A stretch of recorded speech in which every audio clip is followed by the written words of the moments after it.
Muy buenas amigos, en el video de hoy veremos un poco acerca de los agregados y de algunas de sus propiedades.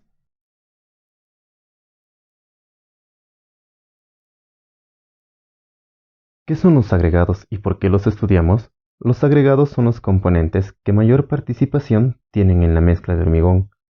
En masa ocupan aproximadamente entre el 70 y el 85%, y en volumen ocupan entre el 60 y el 75% del hormigón.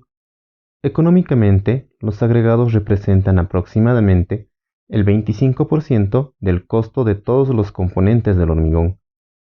Antiguamente se consideraba a los agregados como materiales inertes, que no afectaban en las propiedades del hormigón. En la actualidad se considera lo contrario, ya que los agregados no son realmente inertes, sino más bien que pueden influir física, térmica e inclusive químicamente en las propiedades y desempeño del hormigón, como veremos más adelante. Es complicado definir el concepto de un buen agregado para el hormigón. Si todas las propiedades del agregado son satisfactorias, entonces siempre tendremos un buen hormigón. Si nuestro agregado tuviera propiedades ligeramente inferiores a las satisfactorias, podría ser que también tengamos un buen hormigón. Es por eso que es complicado definir cuál es el concepto de un buen agregado. De manera general, se considerará un mal agregado a aquel que tenga más de una propiedad que no sea considerada satisfactoria para obtener un buen hormigón.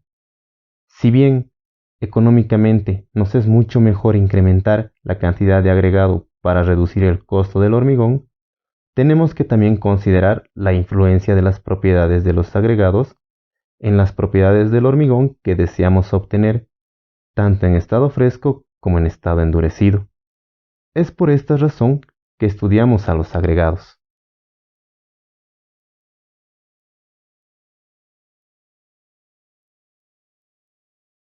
¿Cómo podemos clasificar a los agregados? A los agregados podemos clasificarlos de cuatro maneras, de acuerdo a su procedencia, a su origen, a su manufacturación y a su tamaño. Estos cuatro grupos se pueden dividir en otros subgrupos. De acuerdo a su procedencia podemos clasificarlo en naturales y en artificiales. Naturales son aquellos agregados que se obtienen de la naturaleza, ya sea de la explotación de canteras como de la recolección de agregados de ríos. En los artificiales son aquellos agregados que se obtienen de la reutilización de materiales, como son los hormigones, vidrios, plásticos, cerámicas, ladrillos y otros materiales más. De acuerdo a su origen, podemos clasificar a los agregados en tres grupos: los ígneos, los sedimentarios y los metamórficos. Los ígneos son aquellos agregados que se formaron debido a los procesos volcánicos, al enfriamiento y solidificación del magma. Los sedimentarios son aquellos agregados que fueron formados por la acumulación y consolidación de material mineral. Dicha acumulación se produjo por efectos del agua, viento e inclusive hielo glacial. Los metamórficos son aquellos agregados que se forman debido a los cambios de presión y de temperatura dentro de la corteza terrestre. De acuerdo a su manufacturación, podemos clasificar a los agregados en naturales, manufacturados y mixtos. Se consideran naturales aquellos en los cuales no tuvo intervención la mano del hombre en su elaboración, y son los agregados que se obtienen debido al arrastre de los ríos. Se consideran manufacturados aquellos en los cuales interviene la mano del hombre en su elaboración, como ser la extracción y molienda de canteras. Y se consideran mixtos aquellos agregados en los cuales no participa la mano del hombre en su elaboración, pero tiene un proceso de trituración, como son los agregados obtenidos de ríos que son chancados. De acuerdo a su tamaño, se clasifican a los agregados en agregado grueso y agregado fino. Agregado grueso es aquel agregado que tiene un tamaño mayor al tamiz número 4, o 4.75 milímetros. Agregado fino es el agregado que tiene un tamaño menor al tamiz número 4 y mayor al tamiz número 200, o 0.075 milímetros. Esta última clasificación es la más utilizada para los agregados del hormigón.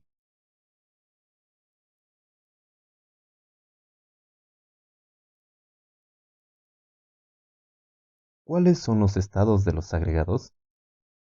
Cuando nosotros adquirimos un agregado, ya sea este lavado o no lavado, lo que nos llega es un agregado de esta manera, donde tiene cierta cantidad de agua dentro. Si nosotros a este agregado lo dejamos en la intemperie, es decir, que lo dejamos a secar por efecto del sol, lo primero que se nos viene a la mente es que toda esa cantidad de agua se evaporará por efecto del calor del sol, pero no es así. Por más que dejemos un tiempo bastante prolongado en intemperie, el agregado tendrá cierta cantidad de agua en su interior. Será una cantidad pequeña de agua, pero sí tendrá agua en su interior. Si este agregado lo dejamos sumergido en agua por un lapso de tiempo prolongado, tendremos un agregado que se encuentra completamente lleno de agua en su interior y también tiene agua en su exterior. A estos estados que acabamos de ver se los conoce como estado húmedo de los agregados, siendo el último mencionado estado húmedo saturado. Muy bien, así un momento hablamos de obtener un agregado sin cantidad alguna de agua en su interior. Esto se puede lograr llevando el agregado húmedo a un horno atemperado de 110 más menos 5 grados centígrados. Este estado es el estado completamente seco. No se tiene ningún rastro de agua en el agregado. Ahora, si al agregado en estado húmedo saturado lo secamos de una manera que simplemente se pierda el agua exterior, pero se mantenga todo el agua interior, obtendremos el estado saturado superficialmente seco, y esa agua exterior eliminada será el agua libre. Esta cantidad de agua que varía en el agregado también hace que varíe el peso del agregado. Por lo tanto, mientras más cantidad de agua tenga el agregado, mayor cantidad de peso tendrá.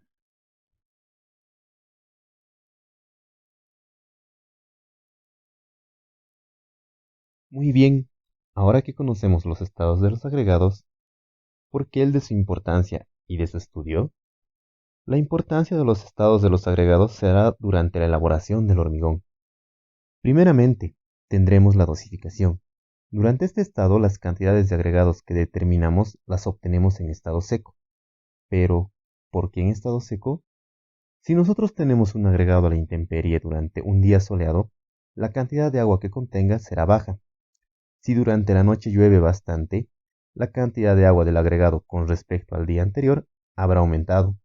Por lo tanto, habrá aumentado el peso del agregado. De esto concluimos que el peso del agregado en estado húmedo varía de acuerdo a las condiciones del ambiente donde se encuentre guardado. En cambio, el peso del agregado en estado seco no tendrá variación alguna y se mantendrá constante en cualquier ambiente. Es por esta razón que cuando dosificamos obtenemos el agregado en estado seco. Posteriormente tendremos la preparación de los materiales previo a su ingreso a la mezcla. Durante esta etapa el agregado que utilizamos está en estado húmedo, pero ¿por qué en estado húmedo y no en el estado seco que obtuvimos en la dosificación? Durante esta etapa no es productivo llevar los agregados al horno y sacarlos secos para posteriormente llevarlos a la mezcla. Lo que comúnmente realizamos es utilizar los agregados directamente desde donde se los tiene almacenados. En estos lugares el agregado presenta cierta cantidad de agua en su interior. Es por esta razón que utilizamos el agregado en estado húmedo. Si bien de la dosificación obtuvimos los pesos de los agregados en estado seco, se realiza una corrección por humedad para determinar la cantidad de agregado en estado húmedo que se debe preparar.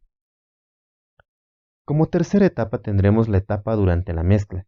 En esta etapa el agregado se encuentra en estado saturado superficialmente seco. Pero de manera más profunda, ¿qué es el estado saturado superficialmente seco? ¿Y por qué el agregado se encuentra en este estado en la mezcla? El estado saturado superficialmente seco es el estado en el que el agregado no absorbe agua a su interior ni expulsa agua de su interior. Durante la mezcla, el agregado comenzará a absorber parte del agua calculada para la mezcla, o a expulsar el agua excedente del agregado hacia el agua de la mezcla, por lo que producirá que se vea una disminución o un aumento en el agua calculada para el mezclado, por lo cual se deberá considerar una corrección del agua de mezcla, ya sea por la pérdida de agua debido a que el agregado absorberá agua hasta estar en el estado saturado superficialmente seco, o ya sea por el incremento de agua debido a que el agregado expulsará agua hasta estar en el estado saturado superficialmente seco. Es por esta razón que es muy importante conocer los estados de los agregados, cómo se encuentran durante el proceso de elaboración del hormigón y cómo nos puede afectar y qué acciones tomar.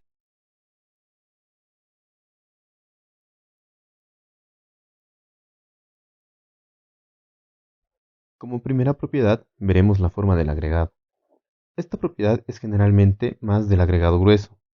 La forma del agregado la podemos clasificar de acuerdo a dos maneras. La primera será de acuerdo a sus dimensiones y la segunda de acuerdo a su contorno. De acuerdo a sus dimensiones, los podemos dividir en alargados y en compactos. Para un hormigón es mucho mejor tener agregados compactos. Para poder explicar esto mejor se tomará como un ejemplo una regla. En su sección transversal la regla tendrá dos ejes, el eje X y el eje Y.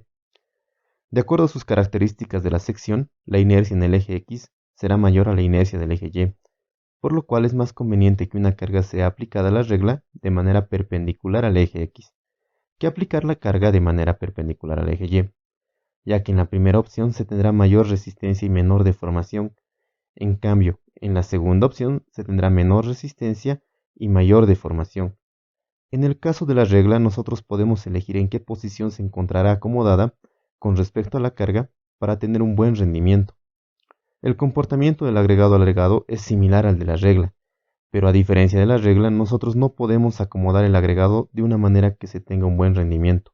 El agregado se acomoda en cualquier dirección y las cargas también llegan de diferentes direcciones, por lo cual nuestro agregado puede tener un comportamiento favorable o desfavorable debido a la carga y su posición. En cambio, un agregado compacto se comportará igual para cualquier dirección que le llegue la carga y en cualquier dirección que se acomode. Es por esta razón que es mucho mejor tener agregados compactos en comparación con los agregados alargados. De acuerdo a su contorno, podemos clasificar a los agregados en contorno redondeado y contorno angular. Cada una de estas dos clasificaciones tiene sus pros y contras. Los agregados de canto redondeado son más trabajables en comparación de los agregados de canto angular, ya que su forma redonda ayuda a que se acomode mejor dentro de los espacios entre agregados. En cambio, en los agregados angulares, debido a sus vértices, tienden más a trabarse entre ellos, sin dejar que se acomoden fácilmente. Pero debido a ese agarre que existe por parte de sus aristas, se obtiene agregados más rígidos en comparación de los agregados de canto redondeado. Como un punto extra sería que a exceso de compactación, los agregados de canto redondeado pueden producir segregaciones. Resistencia del agregado, también conocida como resistencia al desgaste y la abrasión. Esta propiedad también es parte del agregado grueso. Como vimos en un video anterior, el hormigón en su segunda fase está compuesto por agregado grueso unido con mortero de cemento. Por esta razón, el agregado debe cumplir con la resistencia a la cual también cumple el hormigón. Pero a diferencia del hormigón, en el cual nosotros sí sabemos cómo se verá afectado por las cargas, en el agregado, como vimos hace un momento, nosotros no sabemos cómo se le aplicarán las cargas, que pueden venir de cualquier dirección. Es por esta razón que es complicado medir la resistencia del agregado, por lo cual, como una alternativa, se tiene que medir la resistencia al desgaste y abrasión del agregado, en el cual simulamos el impacto de diferentes fuerzas y en diferentes direcciones hacia el agregado, con la idea de poder ver qué porcentaje de nuestro agregado resiste a dicho impacto, sin llegar a formarse agregado de tamaño muy fino. La adherencia. Esta es una propiedad muy importante de los dos agregados. Nuevamente recordaremos la fase 2 del hormigón, en la cual es agregado grueso unido con mortero de cemento. Para explicar esta propiedad, asemejaremos al agregado como un trozo de madera y al mortero de cemento como carpicola. Si la superficie de madera a la cual nosotros aplicaremos la carpicola se encuentra sucia o llena de polvo, no existirá una buena adherencia entre la carpicola y la madera. Situación similar pasa con el agregado y el mortero de cemento, solo que en el hormigón esa capa que le impide la adherencia entre el agregado y el mortero de cemento se debe a materiales muy finos como los que pasan el tamiz número 200, y a impurezas orgánicas como son las ramas, pajas, plantas y otros. En el caso de las impurezas orgánicas no hay mucho que discutir acerca de eliminarlas, pero en el caso de los finos, ya que me afectan en la adherencia, ¿por qué no puedo eliminarlos por completo? La respuesta es porque estos finos ayudan a la trabajabilidad de la pasta. Es por esta razón que se debe tener una cantidad pequeña de finos. Aparte de estas tres propiedades, existen muchas propiedades más, como son la granulometría, los pesos específicos, los porcentajes de absorción y de humedad, los pesos unitarios, los porcentajes de huecos y vacíos, que los veremos en una próxima ocasión. En esta parte concluye este video, esperando que les haya sido de mucha utilidad. Nos vemos en una próxima ocasión.